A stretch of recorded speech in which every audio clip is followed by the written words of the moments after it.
we go against the government and the banks. Rest in peace, Russell Means, shout out Dennis Banks. One time for AIM, one time for change, one time for my natives praying in the rain. This is about clean water for future generations. This is the battle for Earth.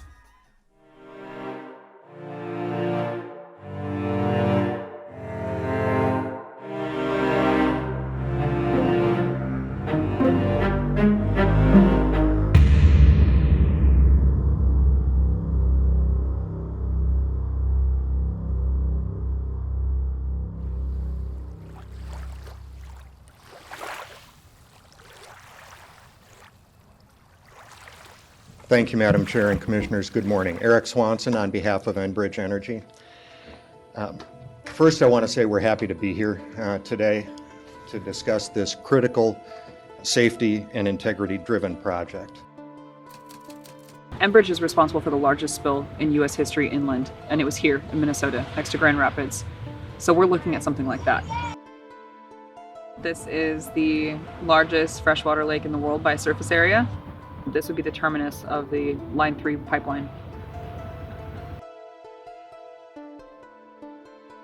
Indeed, it's that commitment that brings us here today. Society benefits when responsible operators bring forward projects like this.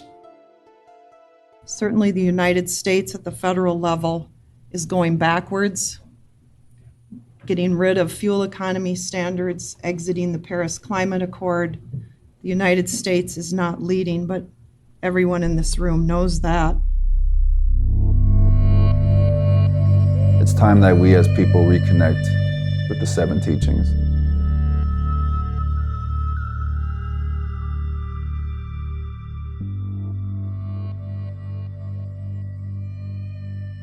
Number 1, respect.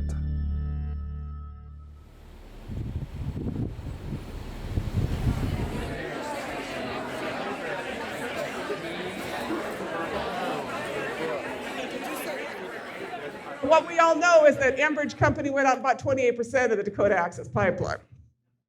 And so my feeling is this: when the dogs were put on our people, at Standing Rock on September 3rd, I called Enbridge Corporation, which has an Aboriginal people's policy.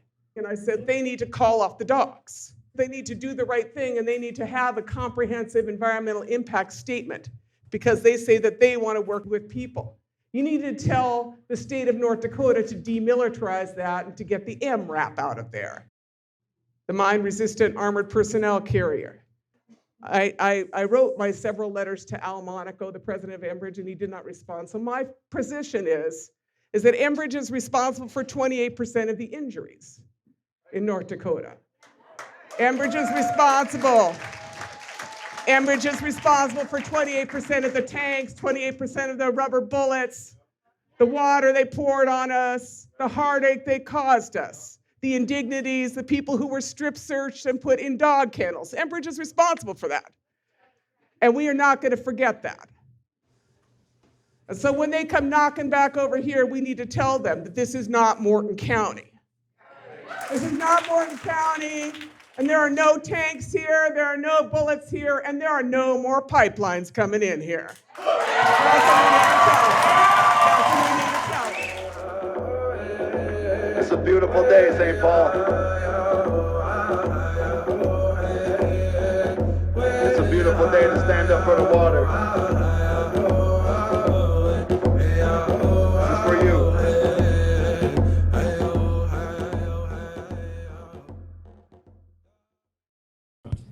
Good morning. Coming through okay? Very good.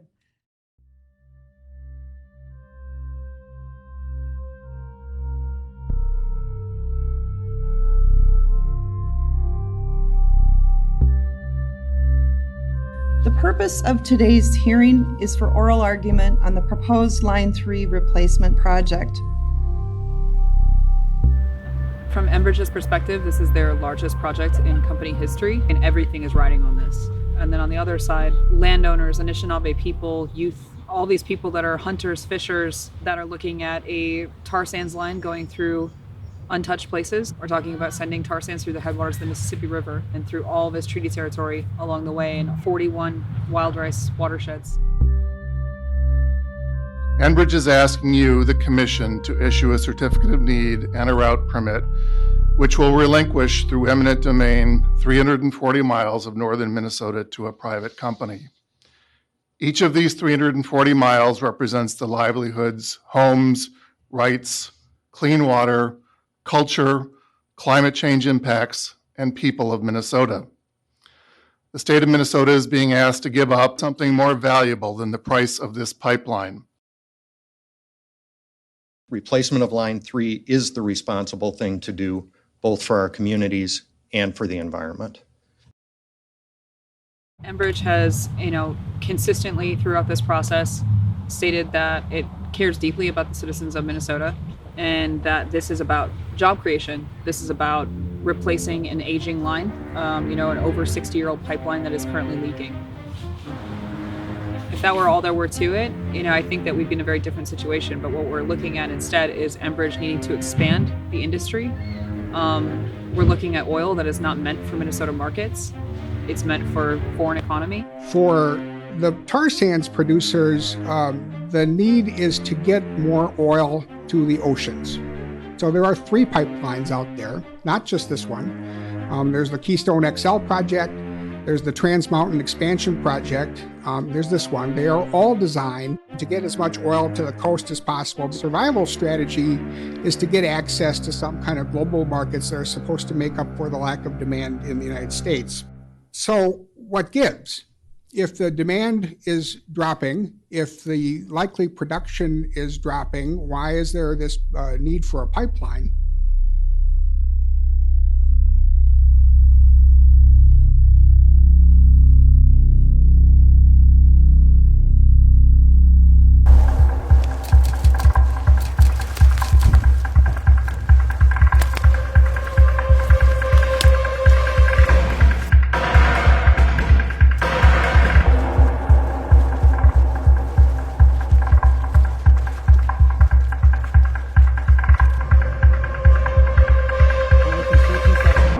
Snake killers! No Line 3. Tribal lands are at the greatest risk of an oil spill. That's environmental racism. That's why I'm here. I hope people in Minnesota wake up. I hope a lot of frontliners wake up and warriors wake up and they join us.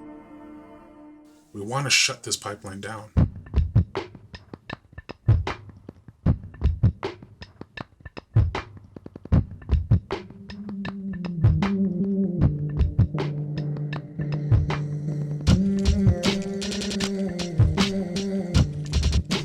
If we want our children to live in a clean, toxic-free world, we're going to have to step up and show them how it's done.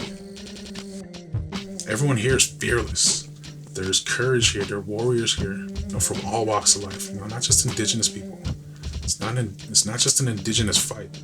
Bring that element of nonviolent direct action.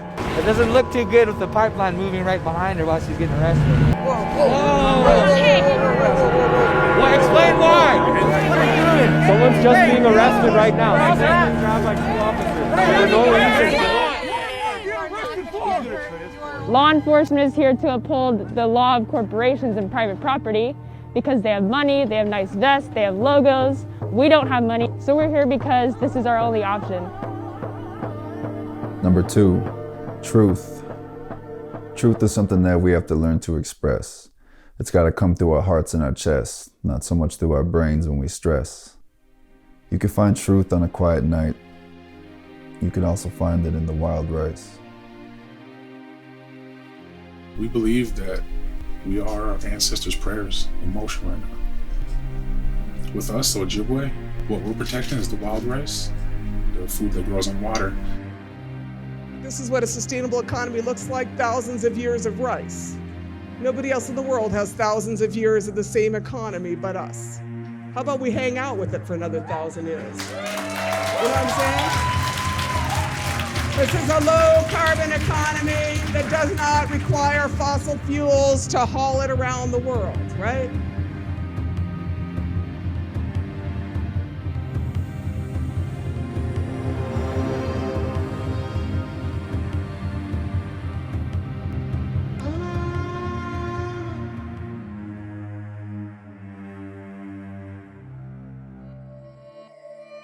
Tar sands create more than 30% more emissions than conventional oil. To get them out of the ground, it's this hugely energy-intensive process. They're actually more like asphalt than oil. To move through a pipeline, it has to be diluted with cancer-causing chemicals like benzenes. There are these things called diluent. The tar sands is mixed with these chemicals and then forced through a pipeline at really high pressure. Now, the pipeline's going to be built with modern technology, modern materials, modern inspection. And for those reasons, we fundamentally disagree with the premise that the risk of an accidental release should be a primary factor when routing a pipeline. They've just declared a state of emergency here in Calhoun County, and I spoke with an official at the state, and they say this may be the worst oil spill ever. What they thought was a false alarm was a 6-foot gash, horizontal gash, in the pipeline that left this gaping tear. We dug into the data, we looked at the information to see whether Enbridge is actually telling the truth. And what we found is that they not only have an average of 1 pipeline spill every 20 days, but unlike what they're saying to the Public Utilities Commission about the safety of their pipeline network, 46 spills have happened on pipeline equipment that's been installed 10 years or less prior to the incident. So what that means is Enbridge has a problem, not just with their old pipelines, but with their new pipelines too.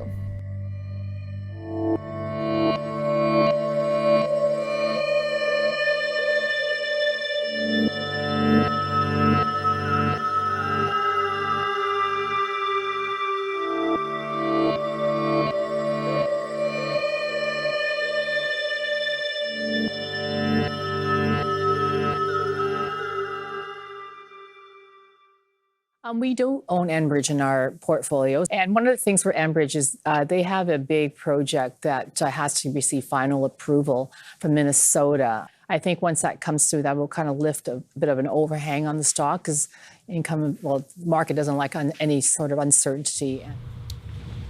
If Enbridge loses the Line 3 project, I mean, I think that would be a shift in the entire industry. Right now, there's only Trans Mountain, there's Line 3, Energy East was abandoned, and Keystone XL. Keystone XL is not even financed right now at this point. Kinder Morgan, the company itself, has said we're not sure about this project because of the level of resistance. And now Line 3, I mean, we're talking about the ending of an industry. Honesty. It's time for local governments, corporations, and the police to be honest and go back and take a good look at the treaties and everything that was promised.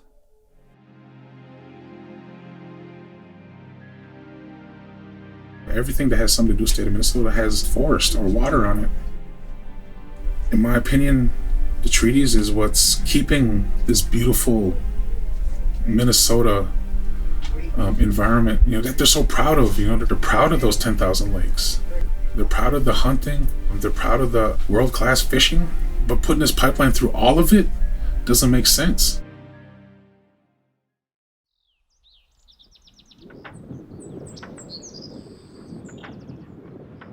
I got this letter, and it said they wanted to run a pipeline through my land. I'd heard about eminent domain. They want to turn the back of my land into an industrial park. First off, I was extremely angry, and then I was devastated because I thought, how can I stop them? I went to a public hearing in Carlton. I didn't talk. I was still too scared. But that public hearing energized me and gave me hope because there were so many people there from all walks of life. There were, redneck type people, and there were natives, and there were Minneapolis yuppie types, and vacationers, and and they were against the pipeline. That was the first time I realized that there might be some allies. And somehow or other I heard about Honor the Earth, and then I started following the whole Native resistance. And I have been so inspired and grateful for the Natives and what they're doing to put a stop to this. The company is now constructing around the state of Minnesota despite lacking the permit. The largest segment of the pipeline is actually not approved, but they've started construction in Wisconsin, they've started construction in Canada. We don't want this pipeline. So Minnesota is fighting back. We're standing strongly in the process and resisting on the front lines. We are currently in St. Paul, Minnesota's capital, right in front of the public hearing for the Line 3 expansion project. I'm so sorry, but that's unfortunately gonna happen. Every drum that has tried to come in, we have in our storage area.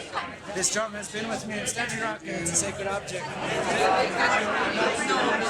We're standing alongside some great people, some youth interveners that have been granted official status. They're standing up and saying, this is our future you're talking about. Hello, everybody. My name is Himachafbi, which translates to Morning Star. My American name is Nolan Berglund. I'm 16 years old, and I'm currently a junior at Harding Senior High School. We're here for the spirit of the water, the spirit of the earth, Mchimaka. We're here for them. It should not just be about money. It should be about finding solutions for all of us, peaceful solutions. We don't need another Standing Rock in Minnesota.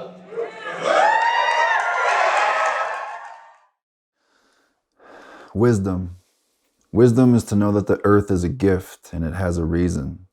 To reconnect with our roots and escape our mental prisons.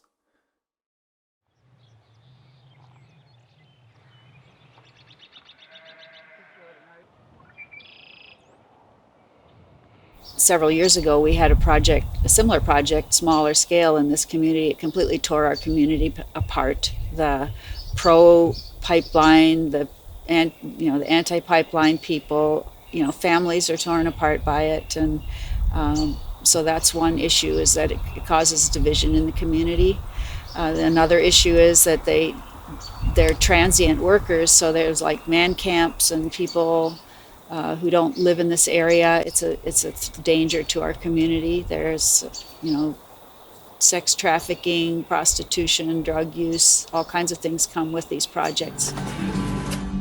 Essentially what a man camp is, it's a hotel all on one floor. So what you're having is you're bringing a small little city somewhere. Most of the man camps are always located in rural settings. These guys work all types of shifts. Some guys go out at 2:30 in the morning, some guys at 10:30 in the morning.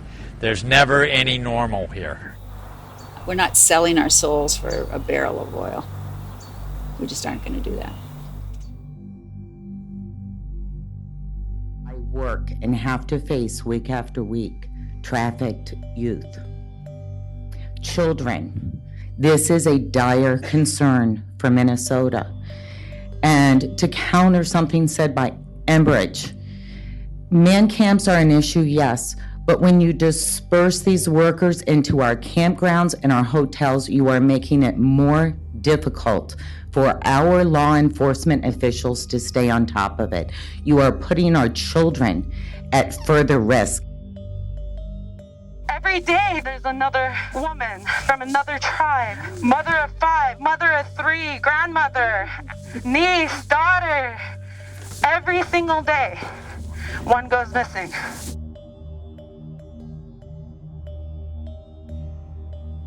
Girls are so afraid of getting stolen and raped and never found again. We have this huge problem in our country of missing and murdered Indigenous women. Our country doesn't care about our people. And it's gonna get worse if, the PUC gives Enbridge these permits.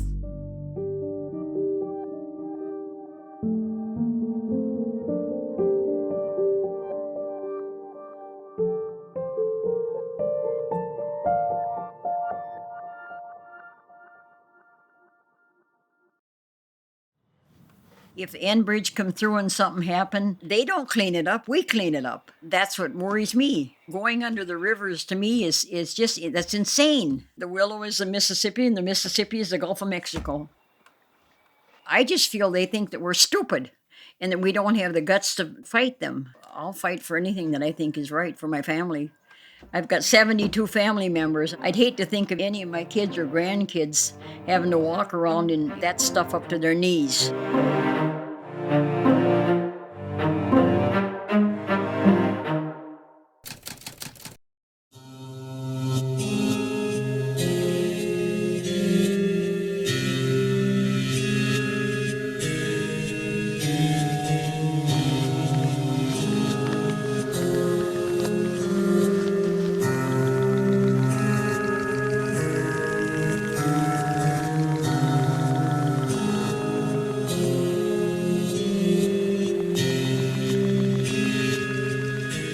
also have a few questions for Mr. Eberth.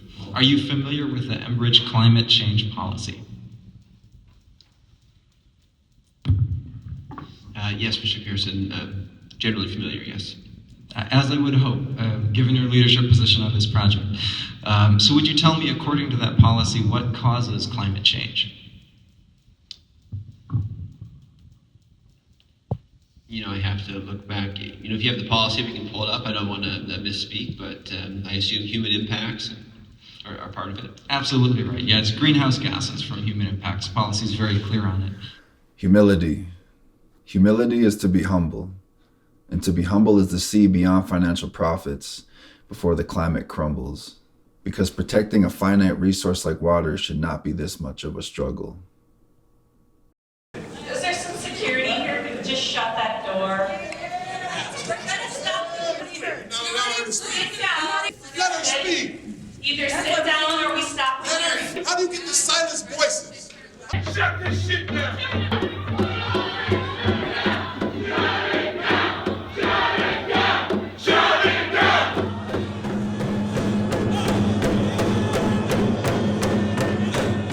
This is a very serious conversation that, I think that the larger movement is having, of looking at what is direct action, why is it important, and making sure that we all have each other's backs when it comes to just supporting one another in the work that we're doing.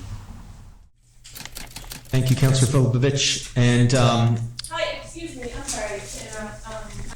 The Duluth City Council had approved $83,000 in riot gear for the police force, and so we're community members, and we just wanted to come and have a dialogue. Excuse me, ma'am. I will need to ask you to sit down, please. It is deeply concerning to me to see northern Minnesota making a significant purchase and use of resources towards purchasing riot gear.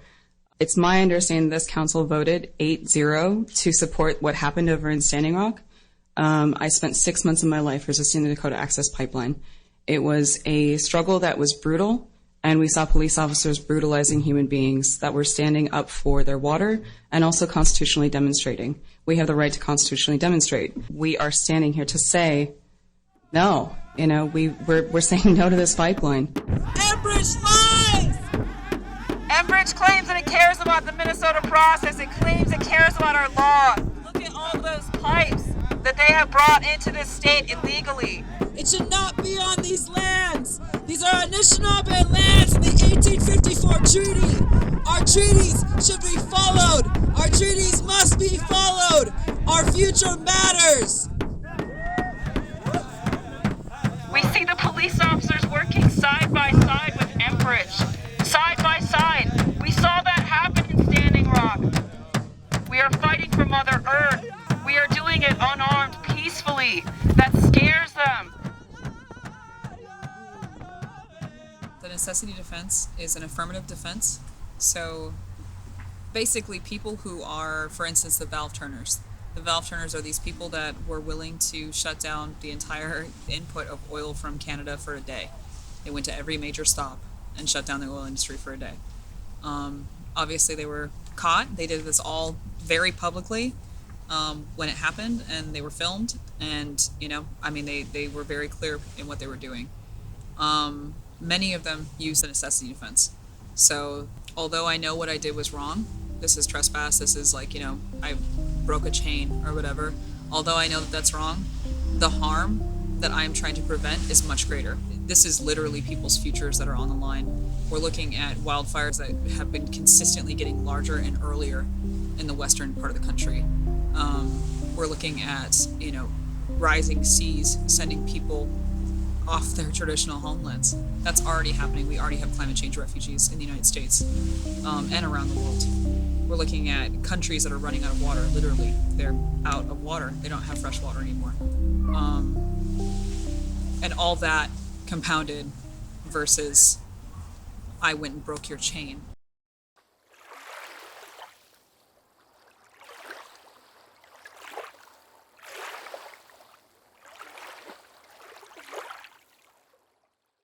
Love.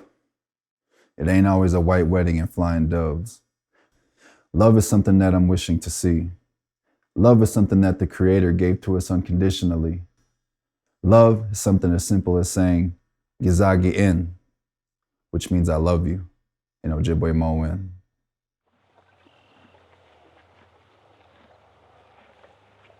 I don't think sustainable economic development will come from Enbridge. I think that we need to look to all of the job creation that comes from more sustainable development. Building solar capacity, building wind capacity, even cleaning up the Line 3 corridor would create a lot of jobs. I suspect more jobs than building a new pipeline.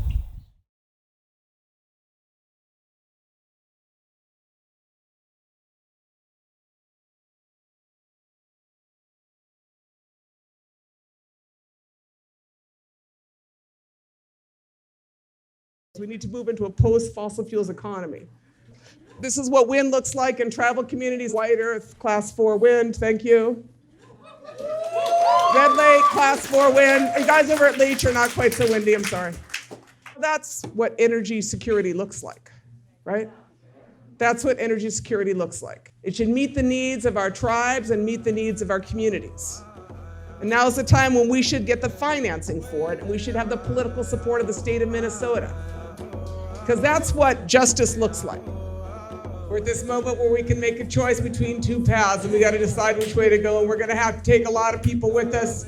We're going to have to do a little enlightenment on the process, but we're going to need to go green. My people dying, suicided, and they lying in the dirt upon the land that my ancestors fought for.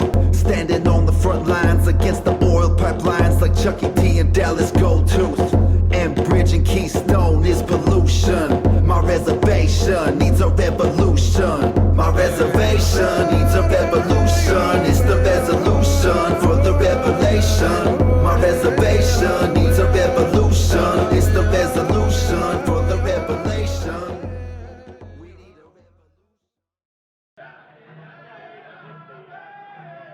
Miigwech Gitsi Mani do ni Mino Giji Good, ni Mama Na Ki and ni B. What's up, St. Paul? My name is Thomas. I've been working with Honor the Earth to get Red Lake on board, and also we started a solar initiative in Red Lake as well. Solar panels just now got put up on our government buildings, and eventually they'll be throughout all the tribal buildings in the reservation, and eventually every home in Red Lake will be run on solar power.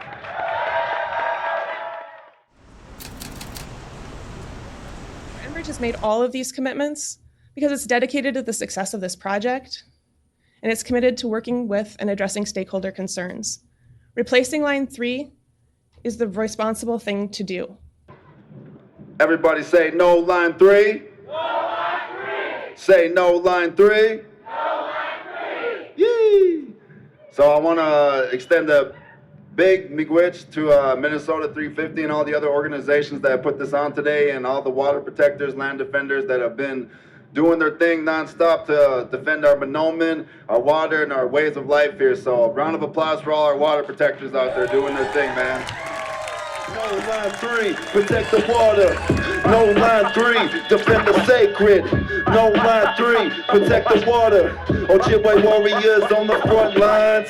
No Line 3, defend the sacred. No Line 3, protect the water.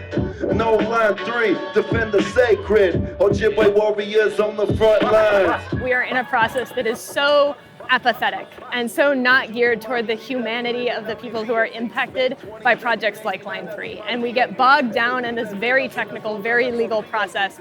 And the thing to me that gives me hope is seeing the kind of radical beauty and defiant optimism and celebration of the kind of world that we want to see. And that's what we're here building and creating in this space today. I was listening Thomas introduce himself and the amazing things that the Red Lake Nation has done. That's why I always say never underestimate the Anishinaabe people. If you're Anish and you're in that crowd, your ancestors are proud of you today.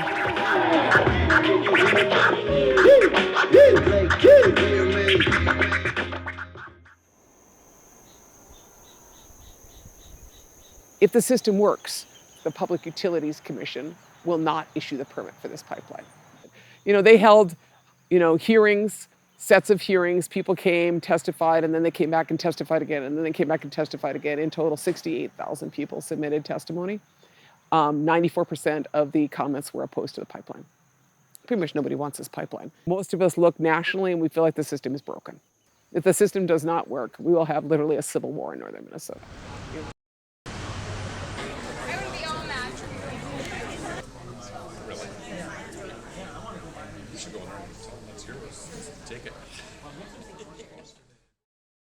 Good morning. We are here today, June 28th, for a meeting of the Minnesota Public Utilities Commission. My name is Nancy Lang, and all the commissioners are in attendance. Commissioner Tuma, Commissioner Lipschultz, Commissioner Sieben, and Commissioner Scherger. Ani Nindoe Maganaduk, hello, my relatives. You know, I represent the home team because I'm from Minnesota, but besides that, I'm the home team because my people have lived here for about 8,000 years. If you approve this, you're saying it is okay to continue with aging infrastructure and dangerous infrastructure, when in fact, much of the world is moving on. We're here because our future depends on it, and that future is now in your hands. And I ask you, commissioners, as individuals, as parents, as community members, as public servants, whether you believe action on climate is possible. The Department of Commerce, Minnesota Department of Commerce, did a whole entire economic analysis of this pipeline project. Their conclusion was not only is the new pipeline not needed, the existing line isn't needed either. The Commission is tasked with whether to grant a certificate of need for a pipeline project where the applicant submitted incomplete, non-credible, and misleading evidence as part of its case in chief, and even still failed to make a legally sufficient showing of need. The law here is simple. The law and the procedures have gone against the pipeline. The question is, will the politics? The parties raised important points. These do not negate the applicant's detailed projections. Excuse me.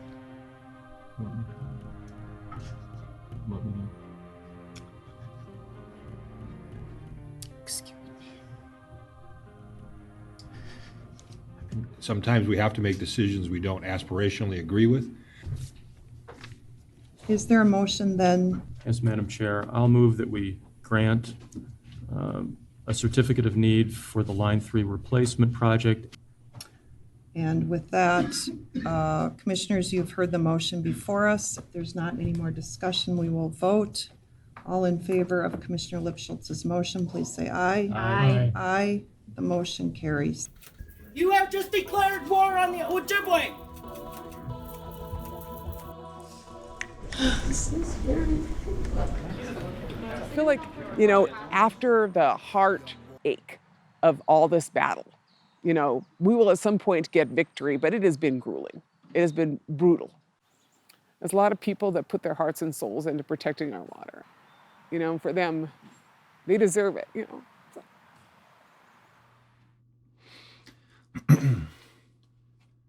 Courage. To have courage is to stand for what's right, even if it means standing alone.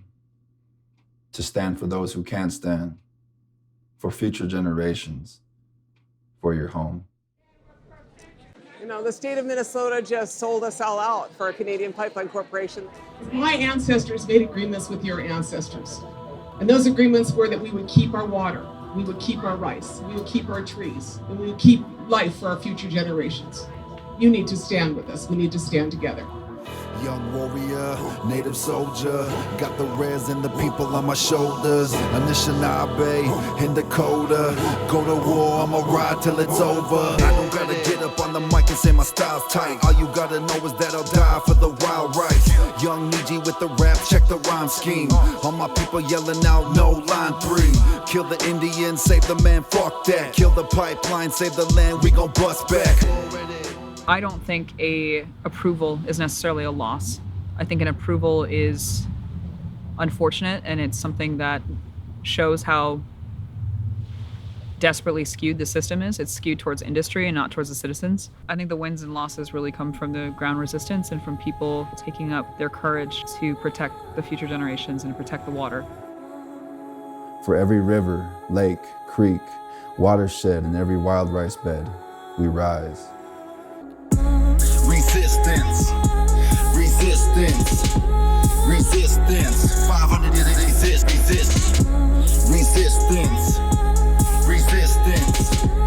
resistance. 500 resistance. We still here.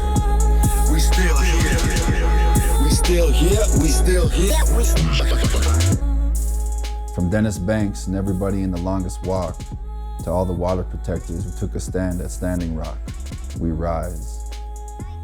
For the past, we rise. For the present, we rise. For our future, we rise.